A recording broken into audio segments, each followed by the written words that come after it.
G'day, Jason the Middle-Aged Gear Junkie here. So 2020 has been a very interesting year to say the least. Fortunately for myself, I was hardly affected by the COVID-19 pandemic at all, other than having a couple of gigs cancelled. It was pretty much life as normal. But I suppose that is one of the benefits of living in an out-of-the-way town at the arse end of the world. Right from the top, I really want to thank everybody who supported my channel, all the subscribers, whether you subscribed years ago or you subscribed last month. Thank you so much for your support and your ongoing support. Anybody who's watched, liked, or commented on one of my videos, I really appreciate that as a show of support for this channel, and it's the reason I keep doing what I do. For those of you who don't know, part of the reason that my channel focuses a lot on guitar pedals is because I have a little side business buying and selling guitar pedals. So a lot of them come through my hands on a yearly basis. So what I'm going to do for this video is we're going to look at the real standout items that came through my hands in that time period, but also, you know, other things, not necessarily just pedals. And at the end, I've got the worst of section, including a pedal demo that was so bad that after recording it, I couldn't put it out because it was just terrible. So let's start with overdrive. So I've been searching for my ideal light overdrive for about 18 months, and that search ended when I bought myself a Marshall Bluesbreaker. Now this is a fairly expensive pedal, but what I found is that it's a kind of transparent-ish boost. It does have a little bit of a mid kick, and it probably does cut a little bit of bass frequencies as well, so it helps to tighten up your sound.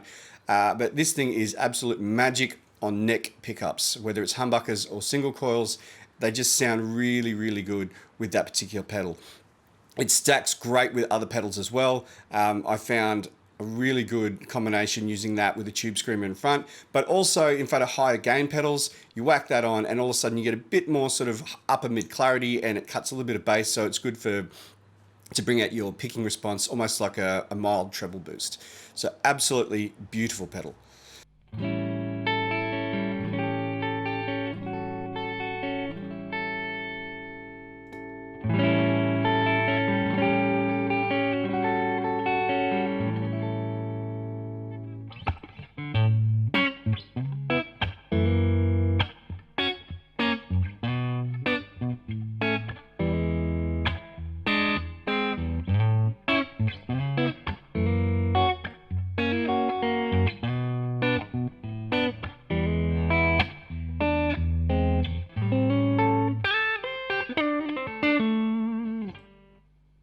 The biggest reason why I ended up buying the Marshall Bluesbreaker was that earlier in the year I bought myself a Mua Blues Crab, which is a clone of the Marshall Bluesbreaker, and I really, really like it. It is a absolutely terrific pedal, and for a bit over 50 bucks brand new, I tell you what, it's a bargain.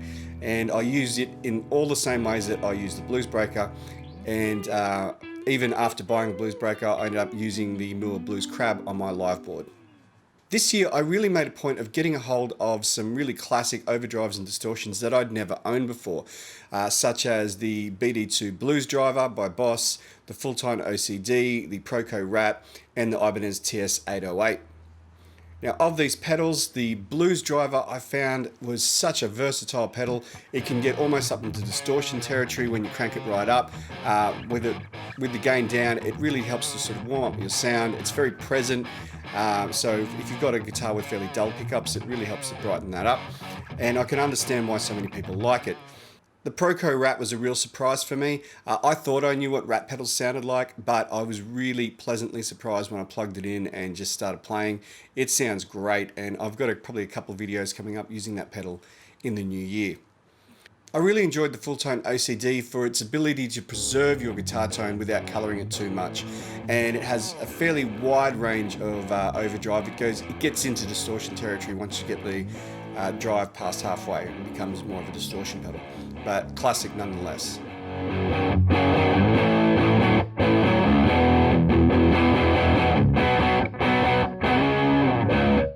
The Exotic EP Booster was another real standout, providing either transparent boost or slightly coloured boost that helped to warm up your guitar tone, like the preamp of the old Echoplex EP3.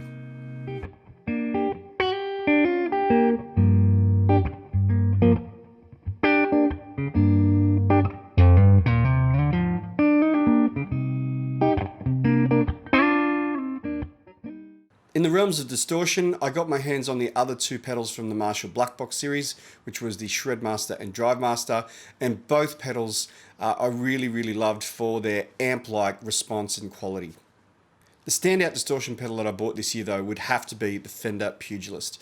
Now this has been out for a couple of years, but in terms of its tonal flexibility, you know, it can go from mild overdrive to very saturated distortion and everything in between. I just found it incredibly flexible. There was a lot you could do with it. Plus the price point, it's an incredibly cheap pedal.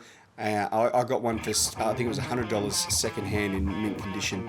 And, you know, I couldn't buy many pedals that come anywhere near it for that amount of money. So very good pedal. And even brand new, I think they're quite cheap. So the Fender Pugilist is definitely worth a look. Well, as for fuzz, I'm not a huge fuzz guy, but I did come across a couple of fuzzes that impressed me. Firstly, the Pelt Fuzz by Fender. Again, very flexible fuzz. The bloom knob really sort of controlled how much sort of gated fuzz there was. I really like the toggle switch to boost the mids, to sort of make it sort of punch through the mix a bit more. An excellent fuzz. The JHS Smiley was another standout. That was an excellent fuzz. One of the biggest surprises for me this year was the Dunlop Fuzz Face Mini, which I really enjoyed. Now, I'd owned a couple of the other Fuzz Faces, the other mini ones, and I like this one way better than those. I really like it on single coil pickups, and I've got some excellent tones, and I'll be definitely keeping that pedal into the future.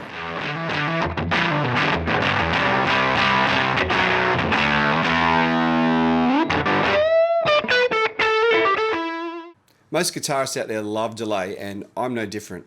And I got my hands on a few classics like the Way Huge Aquapus and the Boss DD3. I also got the new JHS 3 Series delay, which was very versatile, excellent pedal. At the cheaper end of the spectrum, the Mua Anna Echo. But without doubt, the absolute standout was the Caitlin Bred Bell Epoch. Now, if you have one of these and you are thinking about selling it, I'm telling you now, I reckon you'll regret it.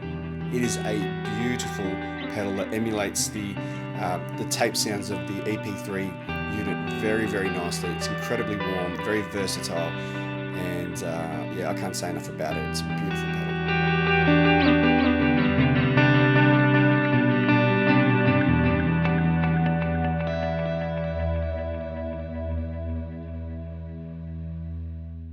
When it comes to modulation effects, it really is hard to beat a classic. A bit of classic. I love the MXR Phase 90 script, which I compared to my old Block logo Phase 90. I was very surprised at how different they actually were. I was expecting they'd be pretty much the same thing. They aren't. I really enjoyed that pedal, and I ended up keeping it. I was hugely fortunate this year to get a hold of the Past Effects CE7 Chorus Ensemble and their Chorus Ensemble Deluxe. Now, both of these pedals were modeled on the Boss CE1, the original Boss chorus pedal that hasn't been made for 40 years or so. And they were both just amazing. I mean, I have the Deluxe on my board at the moment, and I can't really ever see that getting knocked off my board because it just sounds so brilliant. It's just the chorus sound that I've always had in my head, I have in that box, and it's terrific. So very privileged for them to choose me to send out their gear to. So thanks a lot, guys from Past Effects. Speaking of Boss, I got my hands on a couple of BF2 flanges. They would probably have to be one of the cheapest made in Japan Boss pedals that you can get your hands on, and they're really good. You know, they're a classic. They're a bit of a sleeper. One of them I had was from 1981, which I think was the year they actually started making them, and it didn't cost me hardly anything. I think it only cost $120 delivered. So check them out. If you're after a flanger, there's definitely some classic tones. This year I also made a point of trying out different compressors. I've used the MXR Dynacomp now for a few years, and I thought I might check out and see what other compressors sound like with my playing style. I tried the Strymon OB1, which I wasn't really fussed about, especially for the price. The Keeley compressor, the 4-knob one, which was really nice and has that blend control so you can blend in your clean signal, was also a very good pedal. But by far the standout And my new sort of go-to compressor is the Boss CS2 compression sustainer. Now, they haven't made this pedal for since the late 80s. Basically, all of the units that you can buy are from Japan. In my video about cheap, affordable made in Japan Boss pedals, I didn't put this one in because I said you couldn't buy one for under 200 Australian dollars. I ended up getting several for under 200 Australian dollars. In fact, my bargain of the year was one of these pedals for only $100, which is at least $100 undervalued. And I really find that with my playing style, particularly with single coils on my Stratocaster, which is when I would normally use compression, it works brilliantly. But my favorite application of this pedal is in front of the Marshall Bluesbreaker.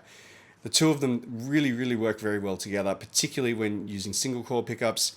But if you put a tube screamer in between them, I call that pedal combination the Three Amigos, and that is my go-to sound a lot of the time. The three of them together just sound amazing.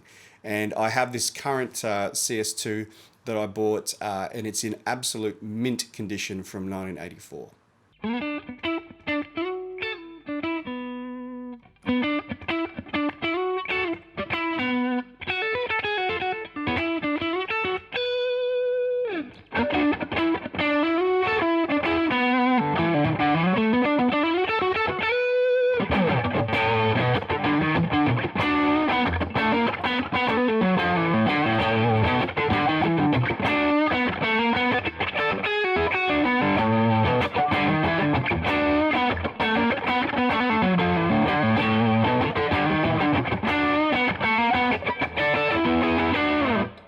Other major purchases I would have to say would be the Seymour Duncan hot rodded set pickups, which I put into my Cort M600. These really breathe new life into that guitar. I did a video on it, but I really don't think the video does it justice, to be honest. The feeling, the tone that these are able to produce, it's a lot more focused and a lot less dark than the old pickups. So I'm loving that guitar at the moment. My most significant purchase, though, was the Sheridan 2 Pro, which I made a video of about a month ago, and it's a wonderful guitar now that it's been set up properly. I did have a few problems at first. It wasn't set up very well. It's buzzed. It had a really high action. The input jack fell out of it all in the first week or so. But once I got it all fixed up, it's fantastic.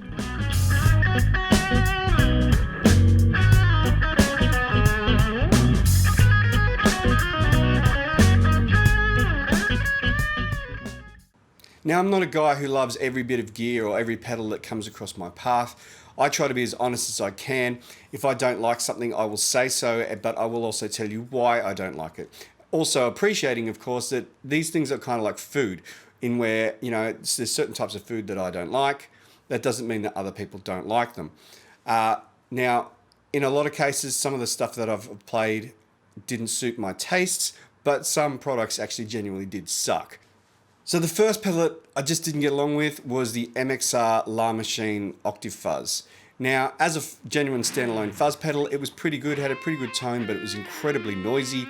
But then when you kick on that octave, you don't have any control over the octave other than turning it on or off, and it is searing. I'll tell you what, I didn't like Octave Fuzz before trying that pedal, and now I won't go near one without some industrial earmuffs.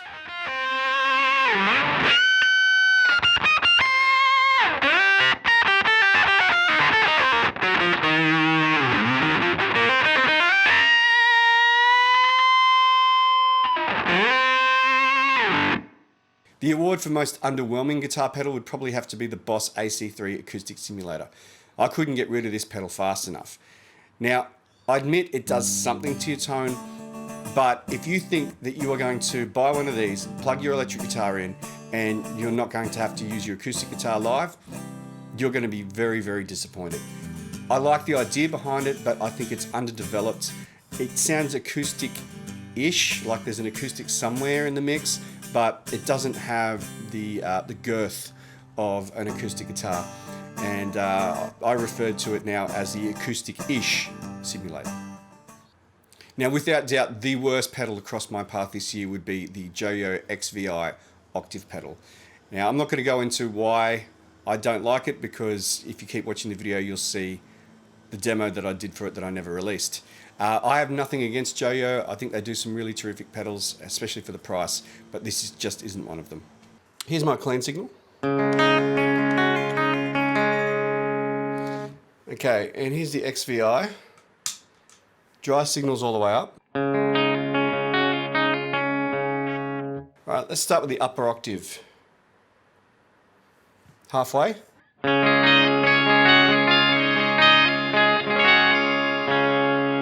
And already, only at halfway, it's really overtaking the rest of the guitar tone. If I turn it all the way up,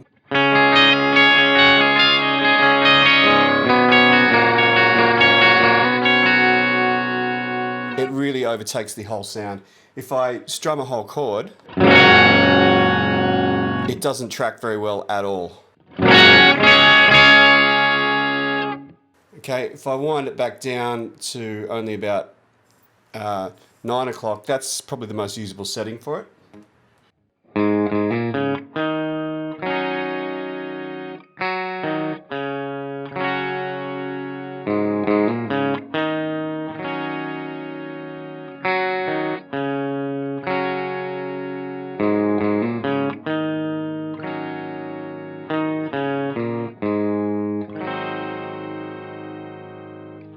So I would say that upper octave is pretty useless. Sub octave, so there's halfway.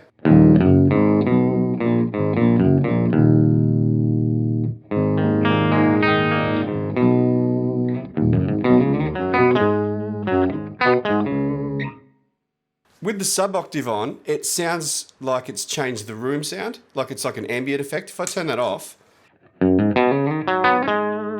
with it on,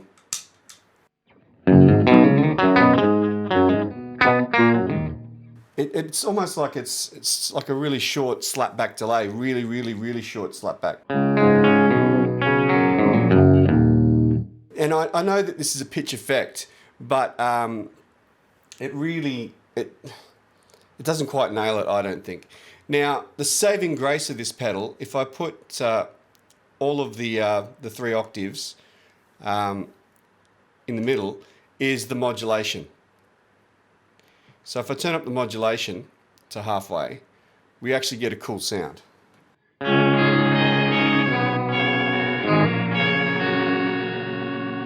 It's kind of Leslie pseudo organ sound.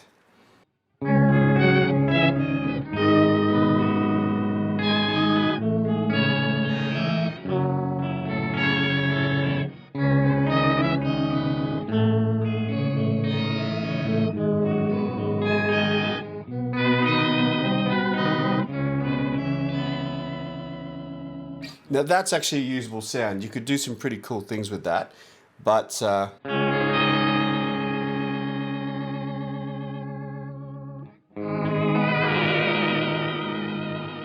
if I take the dry signal all the way out and turn the 2 octaves all the way up,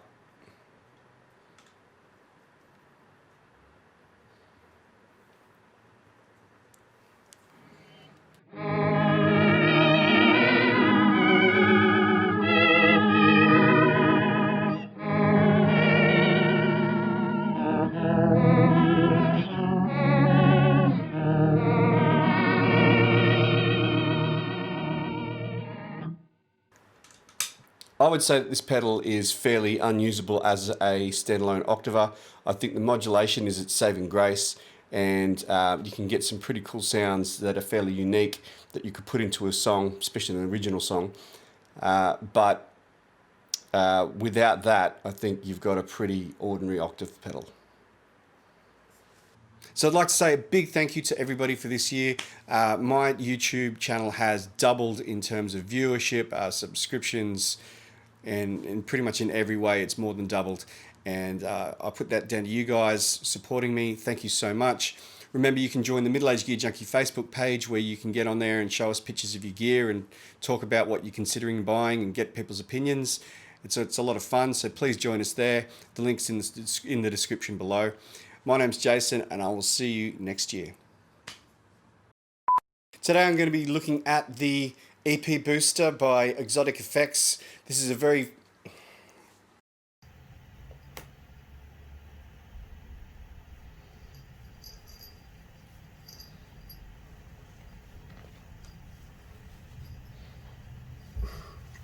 Oh my god.